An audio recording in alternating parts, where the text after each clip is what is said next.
Vocês já cortaram tomate com uma faca cega? É desafiador. Normalmente, quando a gente corta um tomate com uma faca cega, o tomate ele começa a ser esmagado, porque a gente precisa fazer força para a faca, né, penetrar ali no tomate. Então, nós que cozinhamos sabemos que às vezes a gente abre a gaveta, pega uma faca, vai cortar o tomate, a faca está cega. Mas você já cortou tomate com a faca afiada? Se você quiser saber como está o fio da faca de vocês em casa, corta um tomate com a faca afiada. Você encosta a faca no tomate e ela desce sem o menor esforço. O tomate, ele continua íntegro, ele não fica amassado, ele não sofre. Então chega em casa hoje, faz teste na faca de vocês, pega um tomate e vai passando. Passou fácil, tá afiada. Passou ruim, tem que afiar. Aí você deve estar se perguntando aí, o que é que tem a ver tomate e faca? Mas antes de eu te contar, eu sempre fiquei pensativa sobre faca cega. Você sabia que faca cega causa mais acidente do que faca afiada? Por quê? Porque a faca cega precisa que a gente faça esforço, certo? E às vezes, nesse esforço para cortar, a gente pode perder o controle da faca e ela atinge a mão, atinge o dedo. E lá se vai um pedacinho do dedo junto com o tomate. E sabe o que eu descobri?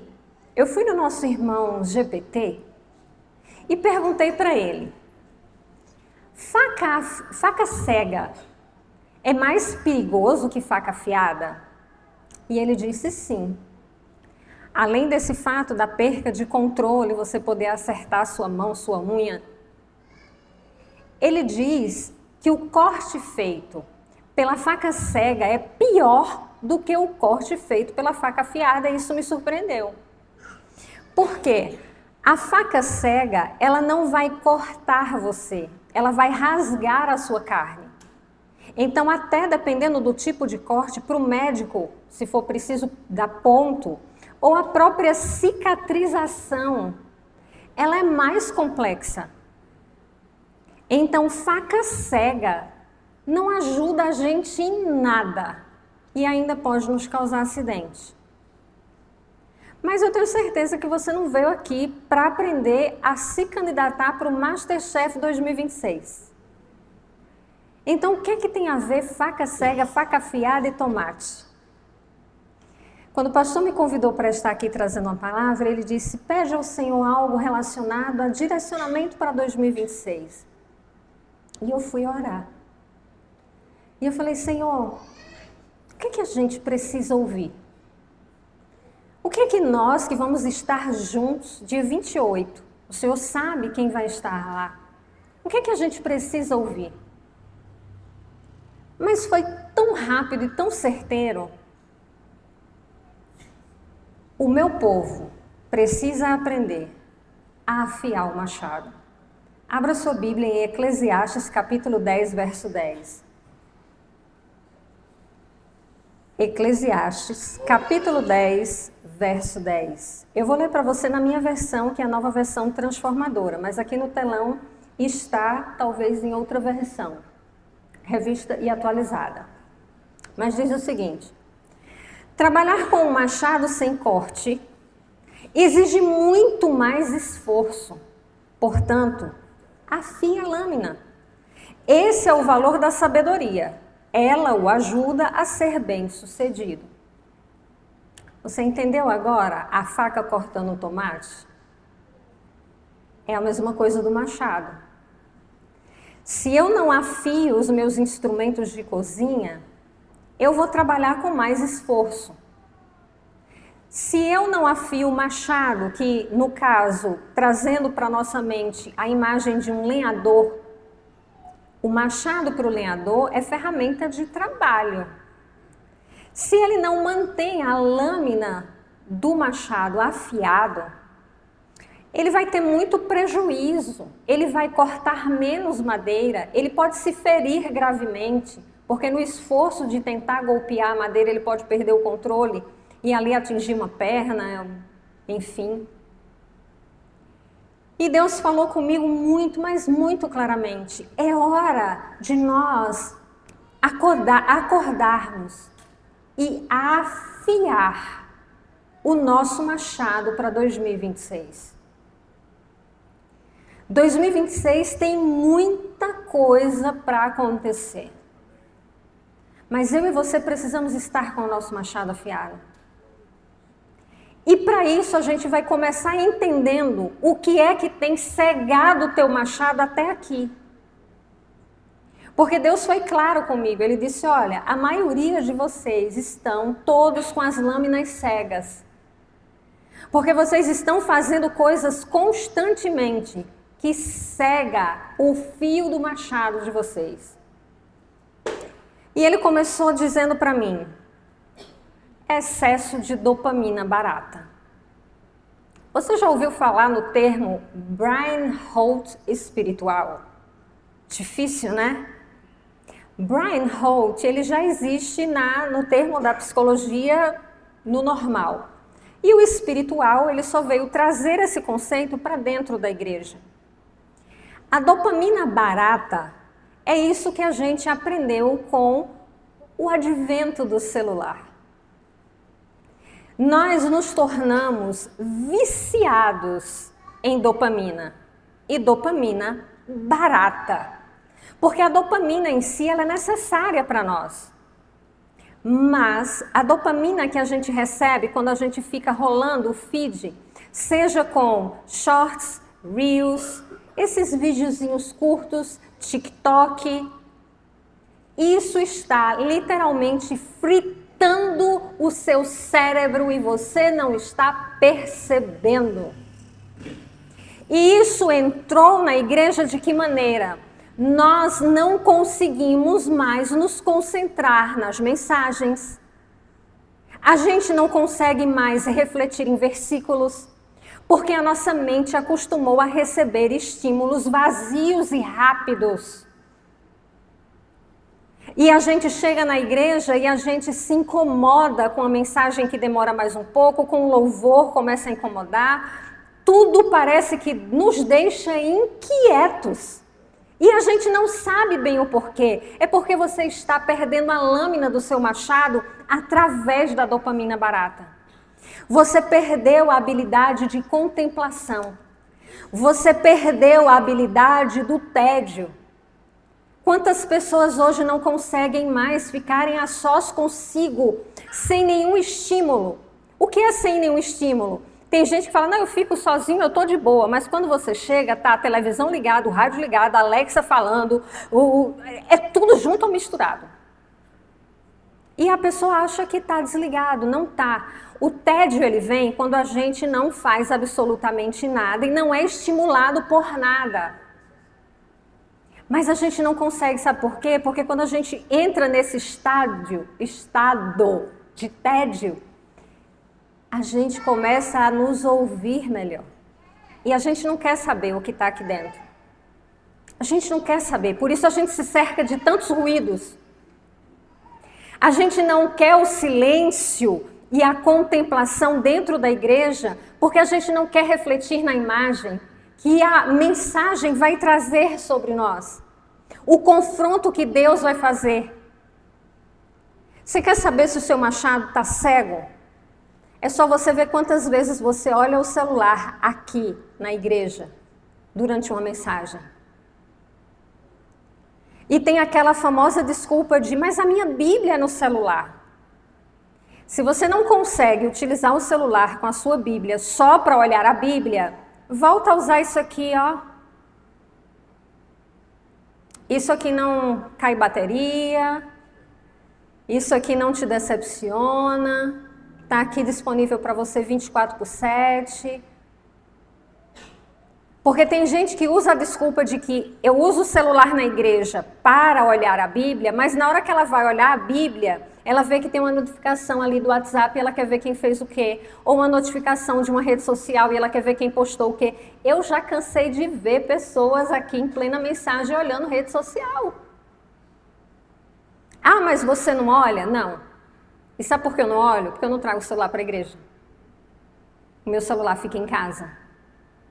Meu Deus, mas que absurdo se você precisar ligar. Minha gente, eu nasci há um bom tempinho atrás, assim, sabe? A gente usava orelhão na rua, com ficha. E ninguém nunca morreu por não ter um telefone junto no bolso. Então, o meu telefone, durante o período que eu estou aqui, ele está lá na minha casa. E se eu precisar, eu grito aqui, minha gente, socorro! Sabe? Porque eu comecei a entender os meus limites em relação a isso. Eu comecei a perceber que eu estava ficando com o fio cego. E eu comecei a cortar isso também em casa. O excesso, eu trabalho com rede social, eu preciso estar nas redes sociais. E eu comecei a ficar frustrada com esse eu preciso. Eu não preciso coisa nenhuma, eu preciso de Jesus. Jesus é que cuida de mim. Ele é que supre a minha vida. Então eu comecei a restringir esse tempo, principalmente esse tempo ocioso que a gente passa sem objetivo nenhum, só realmente.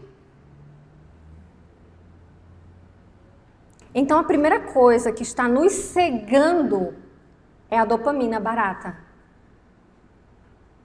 A segunda coisa que Deus falou, que está nos cegando, tem lá em Atos 5, capítulo 1 e 2. É a tentativa de impressionar os outros. Quando eu quero ter uma vida para impressionar as pessoas, significa que eu estou com um machado sem fio. Ananias e Safira eram um casal que decidiram impressionar as pessoas, porque eles viram que estava todo mundo depositando dinheiro aos pés dos apóstolos para ser compartilhado entre os irmãos. E eles decidiram o quê? Não vamos ficar de fora desse babado. Senão o pessoal vai achar que a gente não é boa coisa. Então o que a gente vai fazer? A gente vai vender nosso terreninho. A gente vai vender o terreninho por uns 100 mil reais. A gente chega lá para os apóstolos e diz que vendeu por 20 mil e ainda embolsa 80. E vamos passar de pessoas bondosas, generosas, que cooperam com a obra. Tudo que você faz a nível de vida e principalmente a nível de reino, se você faz para impressionar os outros, seu machado está cego. Deus não se deixa impressionar pelas coisas que a gente acha que, sabe? Nossa, o pastor pediu uma oferta especial dia 31. Eu quero dar assim a maior oferta que a igreja tiver. Pode dar, viu, irmão? Não estou falando contra, não. Pode dar. Mas com a motivação certa. O pastor deixou claro aqui, não é barganha. Deus não entra nesse joguinho, sabe? Senhor, eu estou dando, o Senhor está vendo, né? Então, 2026, o Senhor tem que abrir aí N portas, porque eu sou... Não. Deus não tem obrigação nenhuma com você. Nenhuma. Se Ele não te desse mais nada, Ele já te deu o que é mais importante, que é Jesus Cristo. E muita gente nem recebe Ele. Então, machado cego faz as coisas para impressionar. Querendo impressionar muitas vezes até o próprio Deus. Outra coisa que está cegando o teu machado, e essa aqui ela é tão importante que o próprio Senhor falou várias vezes sobre isso. Muitas delas no Sermão do Monte, só no capítulo 6. Mateus capítulo 6, verso 2. Vê o que diz Mateus 6, 2. Olha aqui no telão, você não precisa procurar na sua Bíblia. Quando, pois, derdes esmola, não toques trombeta diante de ti, como fazem os hipócritas, nas sinagogas e nas ruas, para serem o quê? glorificado pelos homens. Agora vê o que diz Mateus 6, verso 5. Quando orardes, não sereis como os hipócritas, porque gostam de orar em pé nas sinagogas e nos cantos das praças. Para quê? Agora o verso 16. Quando jejuardes, não vos mostreis contristados como os hipócritas, porque desfiguram o rosto com o fim de parecer a quem? Que jejuam. Só no capítulo 6, Jesus disse: parem de fazer as coisas buscando louvor e fama humanos. Quem faz isso está com o machado cego. Ah, eu tenho assim comigo o hábito de jejuar 24... Gente, no YouTube é cheio de vídeo de pessoas falando sobre o que eu vi quando eu fiz um jejum de 7 dias. O que Deus me mostrou quando eu fiz o jejum de Daniel. O jejum não é errado, mas a gente não tem que estar tocando trombeta por aquilo que a gente faz quando Deus nos convida a fazer algo. A gente tem que ter cuidado, porque muitas vezes esse excesso de vídeo sobre jejum é porque uma pessoa fez e teve uma visualização enorme, aí o outro faz para tentar ter visualização também, porque é assim que funciona. Então a gente precisa entender que se a gente está fazendo as coisas para ter reconhecimento humano, o próprio Deus diz que quando a gente recebe o reconhecimento dos homens, a gente não precisa mais nem do reconhecimento dele, porque a glória já ficou aqui mesmo. Ele nos convida a orar de que maneira? Em secreto. Porque o teu pai que te vê em secreto te recompensa. Aquilo que vocês veem aqui no louvor, quem ministra, tudo que vocês veem a nível de reino, as pessoas que estão à frente, vocês só estão vendo a parte superficial do iceberg. Essas pessoas que passam por aqui, pelo menos deveriam, ter uma vida de relacionamento e comunhão com Deus no privado. O nosso relacionamento com Deus começa onde ninguém vê, onde ninguém sabe, onde ninguém conhece.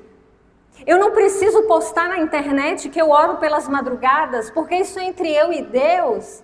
Eu não preciso postar na internet o meu devocional todos os dias, porque isso é entre eu e Deus. Então, às vezes, a gente começa a fazer essas coisas atrás de reconhecimento humano. Nossa, você viu como Cauína é espiritual? Você observou como ela faz tantos devocionais? Quantos livros Cauína leu esse ano? Que coisa maravilhosa! Mas quantos livros Cauína aplicou dos que ela leu? O Senhor tem contemplado a nós como sua igreja como vários machados cegos, porque estamos focando nas coisas erradas e Ele nos chama agora para um momento propício de virada de calendário, para que a gente não continue repetindo essas mesmas coisas que estão cegando o nosso relacionamento com Ele. E a última coisa que eu vou falar para você, tem outras coisas, eu separei só 4. Que cegam o teu machado é a falta de perdão. Mateus 6,15. O Senhor ele fala muito sobre perdão nos evangelhos. Em Mateus 6,15 ele diz: se porém não perdoardes aos homens as suas ofensas, tampouco o vosso Pai vos perdoará as vossas ofensas.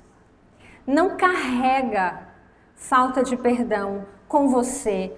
Eu não vou dizer nem para 2026. Eu vou dizer para hoje, para agora, acabou aqui agora. Se tem alguém que você tem trazido com você sem perdoar, esse é o tempo, essa é a hora de você liberar perdão. Perdão não é sentimento. Ah, eu só vou perdoar quando eu sentir. Você não vai sentir nunca.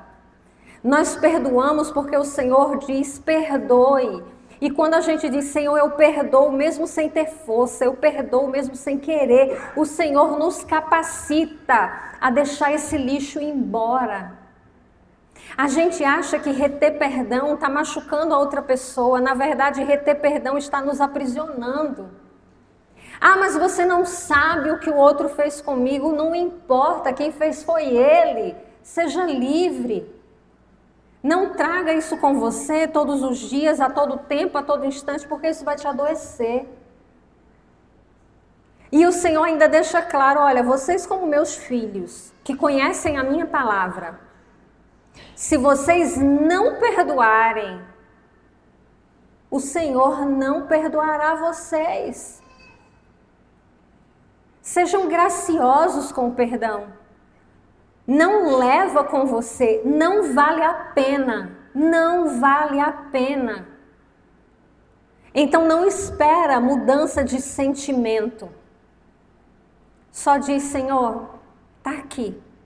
Diante do Senhor, essa ofensa, essa mágoa, esse maus tratos, essa situação.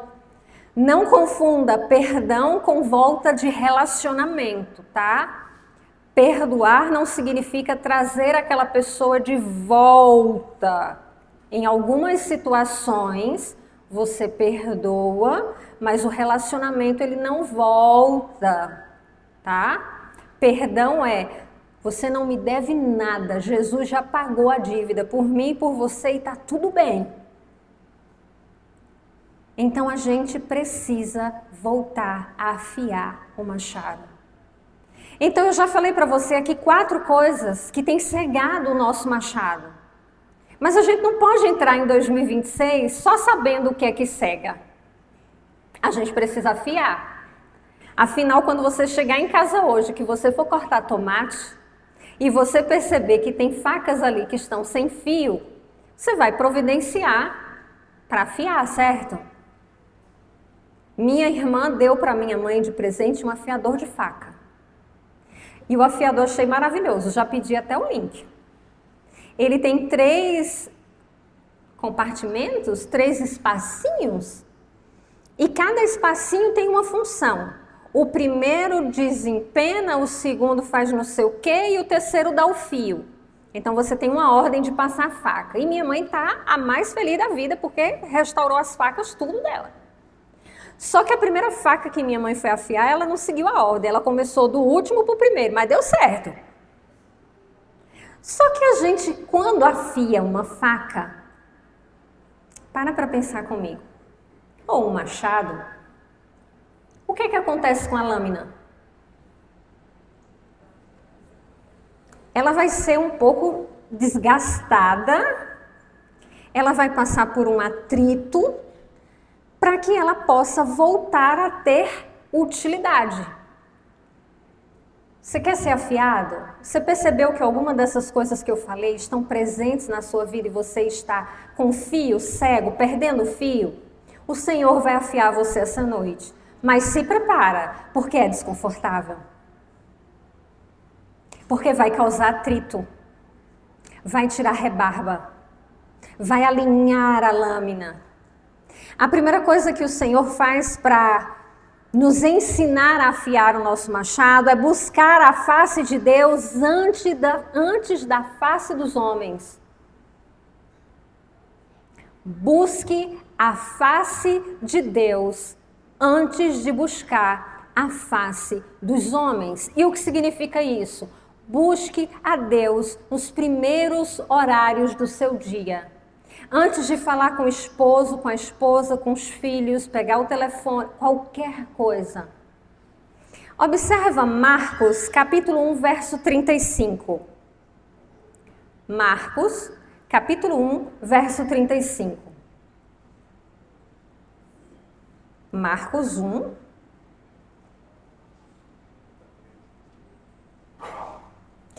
Tendo-se levantado alta madrugada, saiu e foi para um lugar deserto e ali orava. Quem fazia isso? Jesus. Tem alguém que não precisava orar? Era ele. Ele era 100% homem e ele era 100% Deus. Por isso ele não precisaria orar. Só que os 100% homem que ele carregava consigo faziam com que ele necessitasse desse tempo de solitude com Deus, ainda na madrugada, antes de ter contato com os discípulos e com as multidões, para alinhar as coisas com o Pai. Jesus tinha uma rotina da manhã bem definida.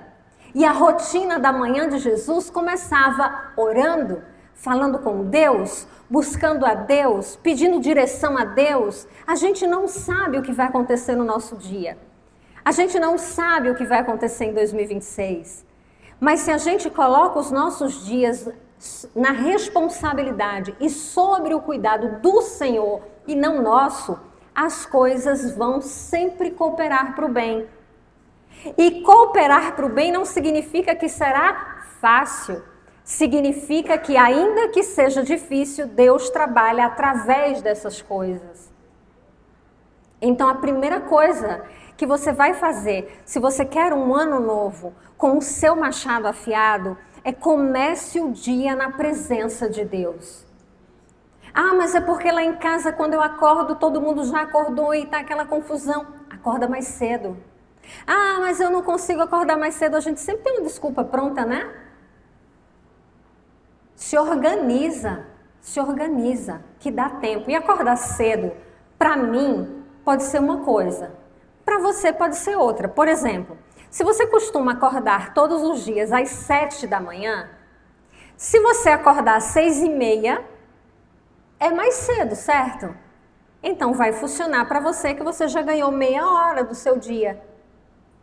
Se você costuma acordar às 8, que eu espero que ninguém acorde às 8, se você acordar às 7h30, você já ganhou 30 minutos do seu dia.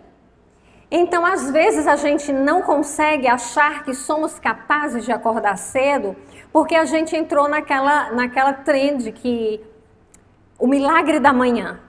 Todo mundo acorda às 5, toma um banho gelado, joga pedra de gelo no rosto, porque faz bem, e toma café preto, ou não toma café porque café faz mal. Jesus acordava quando ainda era escuro e ia falar com Deus. É isso que você precisa. Não é banho gelado, não é gelo no rosto. É Jesus. É Jesus. É Ele que alinha. É Ele que te dá sabedoria. Ele que vai te dizer como você vai conduzir o seu dia, como você vai lidar com os desafios, com tudo aquilo que vai aparecer. Então, quer afiar o machado em 2026? Começa botando Jesus como prioridade na primeira hora do seu dia. Segunda coisa, Mateus 6,6. Essa eu já falei para você. Você quer afiar o seu machado? Mateus 6,6. Tu, porém, quando orares, entra no teu quarto, fecha a porta, orarás a teu pai que está em secreto, e o teu pai que te vê em secreto te recompensará. Quer afiar o machado? Tenha tempo de oração em secreto com Deus. É aquele tempo em que literalmente a gente fecha a porta do nosso quarto, onde a gente tem o nosso cantinho de oração, onde a gente vai ter ali aquele tempo. Esse orar em secreto não é aquela oração que a gente fez agora há pouco quando a gente acordou e falou com Deus para o nosso dia. Eu diria que essa oração da madrugada, essa oração das primeiras horas do nosso dia, ela faz parte da nossa rotina devocional. Esse segundo ponto faz parte da nossa rotina de vida diária de oração e comunhão com Deus. É aquele momento intencional, específico, em que você fecha a porta e vai falar com Deus. Me veio agora um testemunho que eu vou contar para vocês. Eu não me considero uma mulher de oração. Nunca me considerei. Sempre chego para Deus dizendo: Senhor, eu não sei orar. Eu não sei orar, eu queria saber orar, mas eu não sei orar, eu não sei orar. E Deus já me repreendeu várias vezes por isso. Muitas. Porque às vezes a gente coloca na nossa mente algum estereótipo do que é oração. Mas teve um tempo que eu deveria ter permanecido, mas não permaneci, que eu comecei orando todos os dias, de 3 às 4, em casa. Normalmente meu esposo estava trabalhando, ele saía de casa e eu pegava aquele tempo de 3 às 4, ia para o meu quarto, fechava a porta e ficava ali, eu e Deus, eu e Deus. E nesse tempo, a gente conversava, eu cantava, às vezes eu levava um café, e eu tomava um café com Deus, e era aquela coisa, eu e ele e eu. Nesse tempo, o meu esposo perdeu literalmente a visão do olho esquerdo. Ele começou dizendo para mim, Suzy, eu tô olhando e é como se no centro da minha visão do olho esquerdo tem um círculo preto, eu não vejo. Aí eu falei, vamos no oftalmologista ver o que o oftalmologista vai dizer. Dito e feito, o oftalmologista viu e ele tem até hoje lá não é receita, gente, é o laudo do médico falando que a visão dele esquerda já era. E eu comecei pensando, Senhor, isso não está certo, ele precisa, né? A gente precisa dos dois, o Senhor deu 2. E numa dessas tardes de oração, eu estava orando, falando com Deus e comecei pedindo a Ele. Ele estava em casa nesse dia, nessa tarde. E Deus falou para mim, saia e vá orar por ele. Moço, eu falei, Senhor, precisa não. Vai lá, faz a obra, saia e vá orar por ele. Você vai colocar a mão no olho e você vai orar. Eu falei, não, Jesus, eu, Suzy, ó, eu não tenho esse costume não, Senhor, de orar assim, falar nesse negócio. Não. Vai. Aí eu falei, tá bom. Abri a porta, ele estava numa antessala que a gente tinha assim na casa, sentado no sofá. E eu falei para ele, Deus me mandou orar pelo teu olho. E ele disse que vai te curar. Tu crê? Eu acho que ele não creu não, viu? Mas ele fechou. Aí eu falei, tá bom, ora. Aí eu fiz conforme Deus mandou, coloquei a mão sobre o olho, não lembro o que eu orei, só sei que foi aquela oração de 5 segundos. Jesus está aqui o olho, abre o olho, cura o olho, amém Jesus. Quando eu terminei, eu perguntei, tu tá vendo? Aí ele fez assim, né, tampou o olho, ainda não. Aí eu falei, tá bom, voltei para o quarto para orar porque não tinha terminado o meu período de 3 às 4. Nem cheguei e falei para Deus, tá vendo Deus? O Senhor mandou orar, o homem tá lá com o olho igualzinho tá. Não, só voltei e continuei orando. Fui orar por outras questões, Nesse mesmo dia, o olho dele começou clareando, a visão melhorando, e foi melhorando, e hoje ele tem as 2 vistas restituídas, porque Deus decidiu fazer. Porque eu me dispus a orar. Por isso que eu digo, já pensou se eu tivesse continuado orando? O que é que não poderia Deus fazer através da minha vida? Ah, então você parou de orar de 3 às 4? Sim, não tenho mais, não vou dizer aqui para vocês que eu continuo, porque eu não faço. Mas vez ou outra eu me pego assim e falo, gente, podia voltar, né? Podia voltar, porque assim a gente vai colocando o trabalho, porque o trabalho está ocupando o trabalho, não porque o trabalho... Então, quer afiar o machado? Começa a ter esse tempo com Deus. E não precisa ser algo, como eu falei, cheio de rito ou liturgia, faz do teu jeito. Como eu falei, eu tomava café com Jesus. Não é bem café, que eu não gosto de café. É leite com café. Bem muito leite e bem pouquinho café. Aí eu faço meu café, eu pego minha Bíblia, eu já arrumei minha mesa para tomar café com Jesus. Tudo bem que eu faço isso quando eu estou sozinha, né? Porque, assim, é um pouco estranho. Mas meu marido já está acostumado com minhas estranhezas. Eu arrumo a mesa, eu coloco o lugar de Jesus, eu coloco o jogo americano, eu coloco comida, eu coloco, vamos Jesus, senta aqui. Aí, para representar Jesus para mim, eu coloco a Bíblia do lado dele. Que é a palavra de Deus, então para a gente conversar tem que ter a Bíblia. Aí eu começo comendo e começo conversando, e aí Jesus, como é que tá? O senhor tá vendo, né? Como é que tá o negócio aqui? Ixi, tá bom não. Tem um negócio aí que tá meio esquisito, eu tô precisando muito do Senhor, aí vou, olho na Bíblia, tá? O Senhor traz um verso à minha mente, eu digo, ó, Jesus está falando comigo. Aí vai, gente, se relaciona com Ele e deixa Ele afiar o teu machado em 2026. Jesus anseia por esse relacionamento próximo comigo e com você. Ele é Senhor, mas Ele também é Pai. Ele é Senhor, mas Ele também é amigo. Ele é Senhor, mas Ele também deu a cada um de nós o conselheiro, que é o Espírito Santo. A gente não caminha só nessa vida. Busca o Senhor. Busca em 2026 ser alguém que tem um relacionamento verdadeiro com Deus. Para você afiar o seu machado, você precisa ter propósito.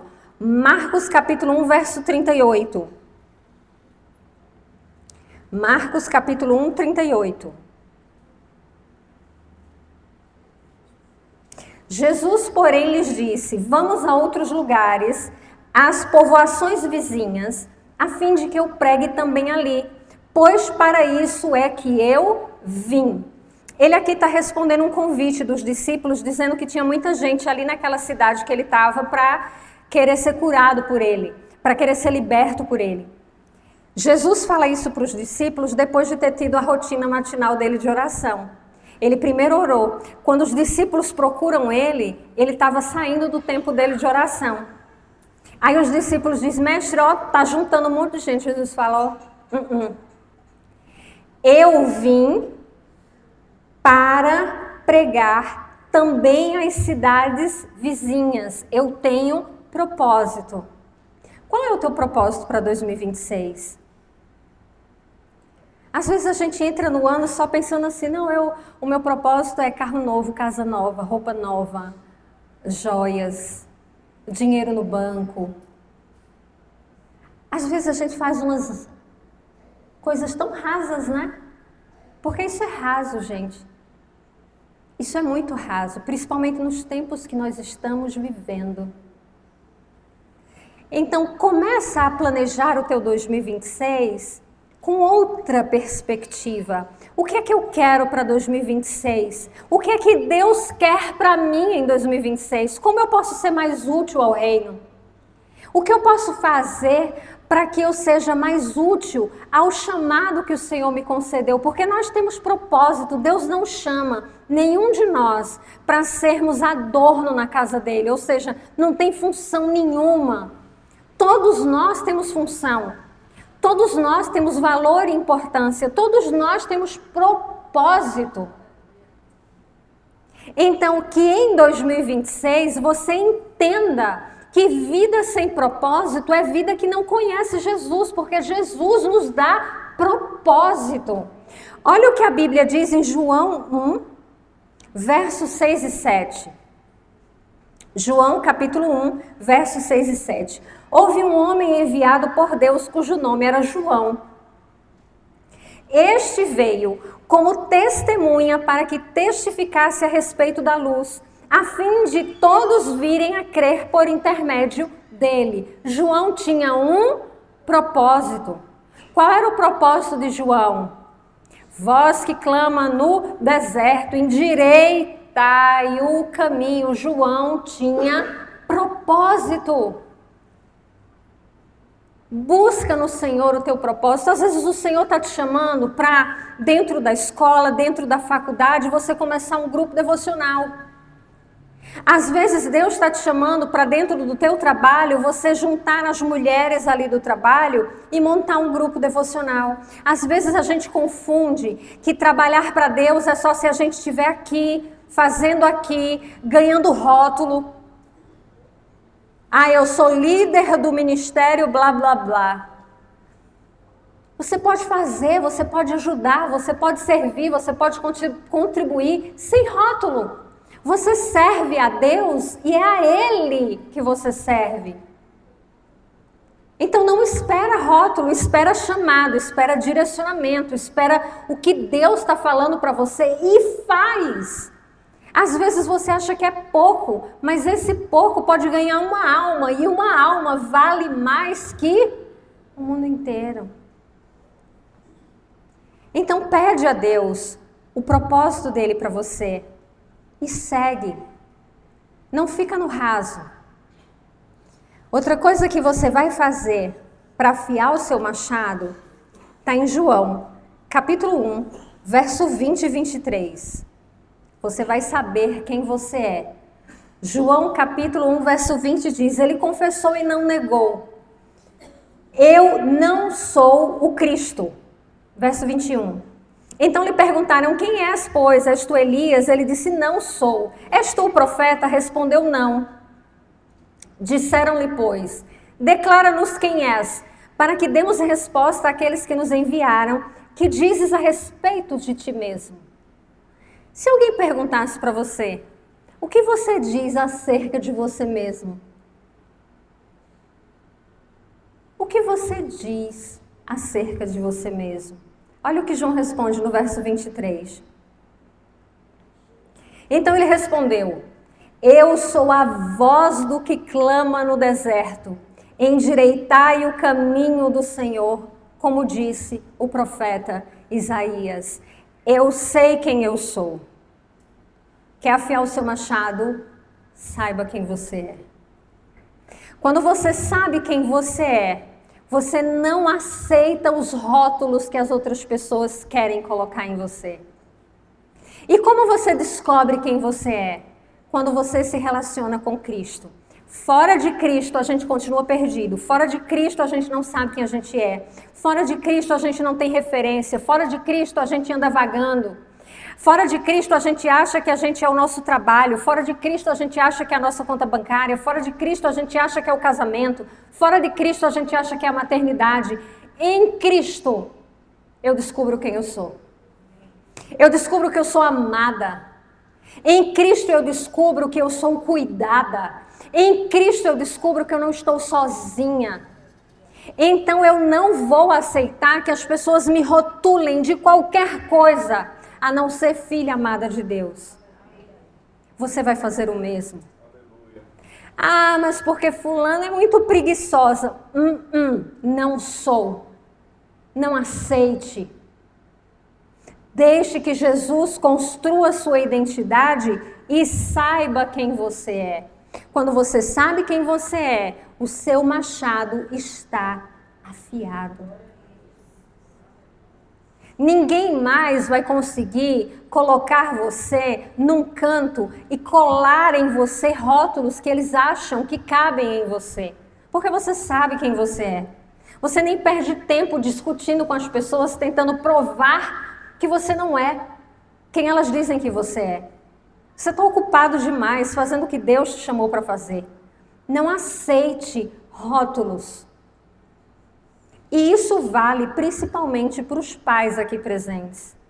Não rotulem os filhos de vocês. Ah, minha filha é muito preguiçosa. Meu filho não vai dar para nada. Cuidado com essas palavras liberadas. Usem as palavras de vocês para profetizar a vida sobre os filhos. Se o filho é assim meio devagarzinho mesmo, você não diz que ele é preguiçoso, você começa a declarar bênção. Você fala, meu filho, arrume seu quarto porque você é uma bênção. Arrume porque você é capaz. Arrume porque eu acredito na sua capacidade. Mas não, às vezes a gente deixa, empresta a boca para o inimigo e é burro, é preguiçoso, é lerdo e por aí vai. Quando você libera essas palavras, você está danificando o fio do machado dos seus filhos. Sabe quando a gente pega uma faca afiada e usa uma tábua de vidro para cortar alimentos? Que a tábua de vidro virou uma febre, né? Que elas são lindas, mas elas só prestam para ser decorativas. Toda faca de fio bom, quando ela começa a cortar as coisas em tábua de vidro, cega, perde o fio. Sabe quando você tem aquela faca maravilhosa que você comprou e corta até o vento de tão afiada e você lava a faca com o lado verde da esponja? Você tira o fio. Faca só pode ser lavada com a parte amarelinha ou com aquelas buchas que não riscam, para não perder o fio. Então, quando você empresta os seus lábios para amaldiçoar, isso é amaldiçoar os seus filhos, você está tirando deles o fio. Você está sendo o lado verde da esponja, você está sendo a tábua de vidro na vida deles. Então, saiba quem você é. Não aceite rótulos e não rotule ninguém, especialmente os filhos. E para quase terminar, que eu estou no 5º, falta o 6º. Sabe outra coisa que afia? Provérbios 27, 17. Viver em comunidade. Viver em comunidade nos afia. Isso que a gente está fazendo aqui, ó, nos afia. Como ferro com ferro se afia, assim o homem ao seu amigo. Viver em comunidade é desafiador. Esse mês de dezembro nós completamos 4 anos de esperança. Faz 4 anos que nós chegamos aqui, pastor. E que alegria foi chegar aqui, porque nós vínhamos de momentos difíceis, digamos assim, a nível de comunidade. E chegar aqui foi Deus, na verdade, Deus falou claramente ao meu coração e ao dele, dizendo, vocês estão em casa. E nós chegamos aqui, era final de ano, a igreja estava com menos do que agora, porque tinha menos gente quando a gente chegou. E eu me senti em casa. Ah, então significa que aqui na Esperança você só teve experiências agradáveis? Não, eu fui afiada. Em algumas situações eu fui afiada. Porque ferro afia ferro. E os meus irmãos, quando me afiam, eles não estão querendo o meu mal. Eles estão querendo que eu seja mais útil para o reino. Então, por isso é importante a gente estar aqui. Por isso é importante a gente estar na escola bíblica dominical. Eu valorizo tanto a escola bíblica. Porque a gente aprende, a gente consegue tirar dúvida, a gente consegue interagir. Isso afia. Eu lembro quando eu me converti, eu acreditava que eu ia estar participando de uma comunidade perfeita. Eu digo, eita, agora eu encontrei Jesus, então aqui dentro ninguém faz fofoca. Aqui dentro todo mundo se ama, se respeita. Aqui dentro é todo mundo alecrim dourado.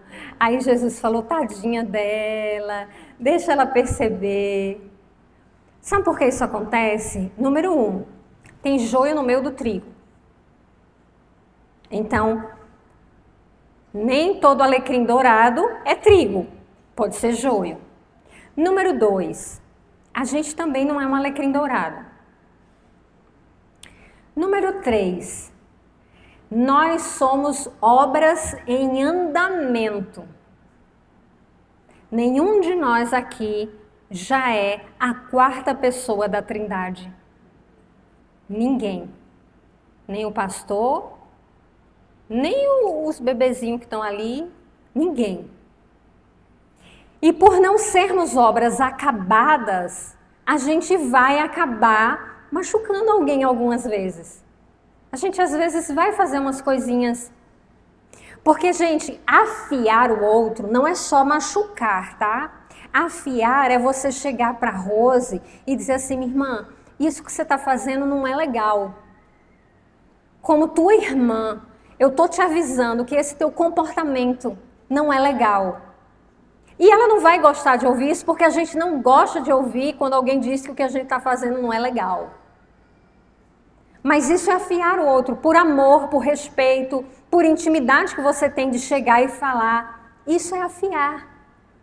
Então, viver em comunidade, a gente ter essa liberdade, é do pastor chegar para você e dizer, olha, esse caminhozinho bonitinho que você acha que você está trilhando, que vai levar você para o pote de ouro no final do arco-íris, tem um abismo gigante e você está quase capotando lá para dentro. Aí a pessoa já sai, porque o pastor não me entende, o pastor não me apoia, o pastor não me ama, eu vou mudar de igreja, porque, entende? Para a gente ser afiado, a gente precisa viver em comunidade, a gente precisa ouvir. Tem coisa que você vai ouvir, você vai analisar, você vai orar e vai falar, Senhor, faz sentido? Realmente eu estou fazendo assim e está ruim o negócio? Porque às vezes outra pessoa pode chegar e falar e ela não sabe muito bem o que ela está falando. Mas a gente não pode fugir disso aqui. É Hebreus que fala, não deixe de congregar como é costume de alguns. A gente precisa congregar. Não adianta congregar online, não. As pregações que a gente disponibiliza, inclusive se você está me assistindo aí, Deus mandou eu falar com você que está me assistindo aí. Não adianta você ficar só consumindo conteúdo online. Procure uma igreja perto de você que fale a palavra do Senhor. O Senhor está te chamando hoje para que você retorne ao convívio e seja afiado. Nós precisamos dessa convivência. Nós precisamos um do outro. Em 2023, eu tinha pouquíssimo tempo de esperança. Eu recebi o pior diagnóstico que eu podia receber naquele tempo, que foi um câncer de mama. A esperança, ela não só me acolheu, ela me carregou junto com Cristo. Por quê? Porque nós somos irmãos. Eu sei que eu posso contar com vocês e vocês sabem que podem contar comigo. É isso que nos afia o machado. E para terminar, o que vai deixar o seu machado bem afiado, Efésios 6,17. Para ter o seu machado afiado, você precisa tomar o capacete da salvação e a espada do Espírito, que é a palavra de Deus. Quer ter o machado afiado? Leia a Bíblia, estude a Bíblia e aplique a Bíblia. Para de ser aquele tipo de pessoa que só pega a Bíblia para vir à igreja. Que não se preocupa em ter tempo com a palavra para lê-la e estudá-la. Não basta ler. A Bíblia é como um tesouro. Ninguém acha tesouro chutando aí no meio da rua. Ah, eu vou para casa, chutei um diamante. Nossa, que lindo. Coloquei no bolso.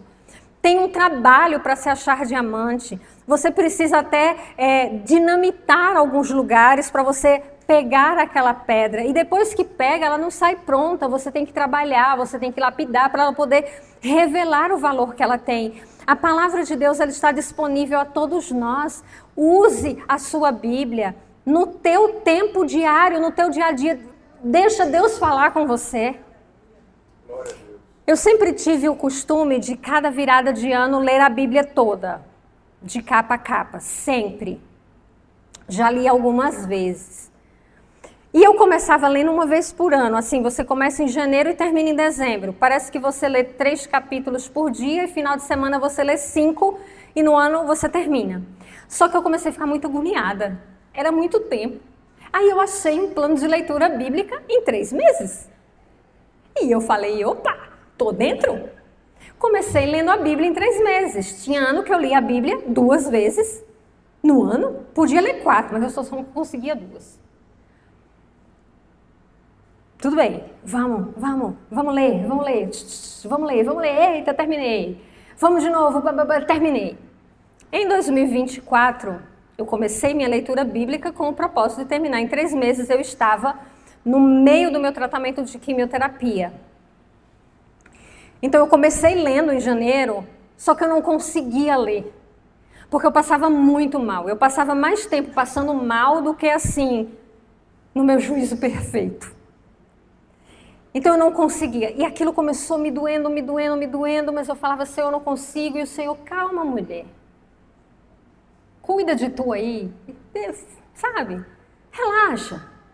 Quando eu terminei o processo de químio, depois de mais ou menos 15, 20 dias, eu começava a me sentir melhor. Então eu falei, pronto, agora eu vou pegar a Bíblia, vou jogar duro, em 3 meses eu termino.